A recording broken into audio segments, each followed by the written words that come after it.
Hi guys, this is Cadma here from Bitten Apple TV in conjunction with It Came From the Radio here at Big Apple Con. Now we are here with Heather Rigney. That is a strong name, like I just told you. That is a beautiful name. I love it. Thank you so much. Thank you.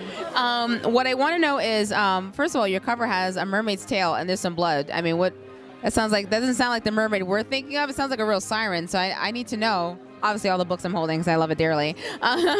Please tell my viewers a little bit more about your book.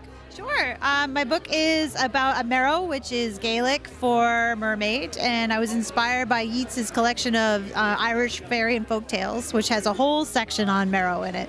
And I read that when I was young, and it came back to me when someone asked me to be a part of a short story collection about mermaids. And I was like, well, what would a mermaid really be like? And I was like, she would be nasty. Like, she would just eat people, lure frat boys down to the bay and just eat them up. So it wouldn't be like floating around combing her hair and being all sweet and royalty, none of that crap. So she would be hardcore. So. Basically a reverse sushi. You guys better be looking out. That includes myself because I like sushi. So when it came to the fact that you're pulling from the Gaelic stories, what was it about it that sort of like struck a nerve to you? Were you just always a mermaid fan, or? So, no, I actually really don't like mermaids. Like, I can't even tell you how many mermaid bottle openers have been given to me. I mean, it's so sweet that people give them to me, but it's like one of those things like you tell people, oh, I like owls, and then the next thing you know, you have an owl, like, you know, doormat and an owl keychain, and your parents give you owl everything. Like, that's what happened with mermaids. Like, I am like mermaid, yeah, this stuff is everywhere. But I got into it because I was painting, so I have some paintings that I did as well, and I thought they would be marketable. And so I was painting mermaids, and then when I was asked to do the mermaid story, it just, I guess I did a great job. So How long have you been painting? I've been painting since I was little. So yeah, I'm an art teacher in my real life. So in my other life, I'm an art teacher. You're okay. You just beat every art teacher I've ever had. None of them have any books like this, and no offense to you guys, I still love you, but like she's got a up on you, man.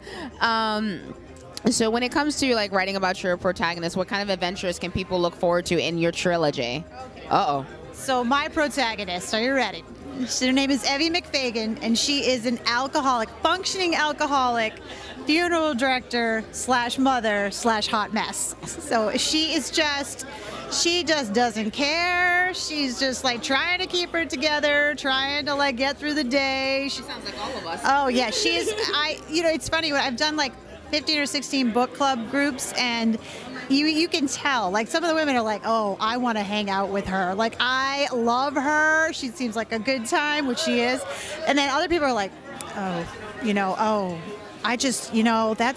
she's just sloppy and like, I'm like, well, yeah, like, is there a mirror there? We just like saying the worst of ourselves? Like, what's going on? I think she really holds a mirror up. Like, she's just terrible. Like, there's one story that was from my life where my daughter rolled backwards as I was trying to open the playground door. Like, she rolled backwards into traffic. There was no traffic. She rolled into the street. She was facing the sky. So I put that in the book of like, moms make mistakes. We do. We drop our kids. Like, it happens. No, it does happen. And just as a parent, like, that's a scary moment. Whether there was traffic there, whether there's no it doesn't matter. It's the concept of it, because your brain goes everywhere. Yes, so I had that scene in there, like all the playground moms. Like, she feels like she's judged all the time anyway, and all the playground moms like, and she just swears, like. I like her. I want to hang out with her. She sounds fun. She is awesome. She's like someone asked me recently, like, what is she doing now? I'm like, oh, I would love, she's got a pink hat, she's got a resist bumper sticker, she's. Oh my God, we need to meet this woman. She's very real, or she could be right in front of us. So now, when you go from one book to the second book to the third book, what's happening in those stories as it moves forward? Okay, so in the first book, we have this conflict between Evie, hot mess, and Nomia, who is our lead antagonist mermaid. And she's just wretched. She's just making Evie's life a living hell. And then in the and everyone hates her. And when you find out is that Nomia is a lure for her family, and she's luring bait down to her family that lives in the bay who don't want to come out of the water anymore.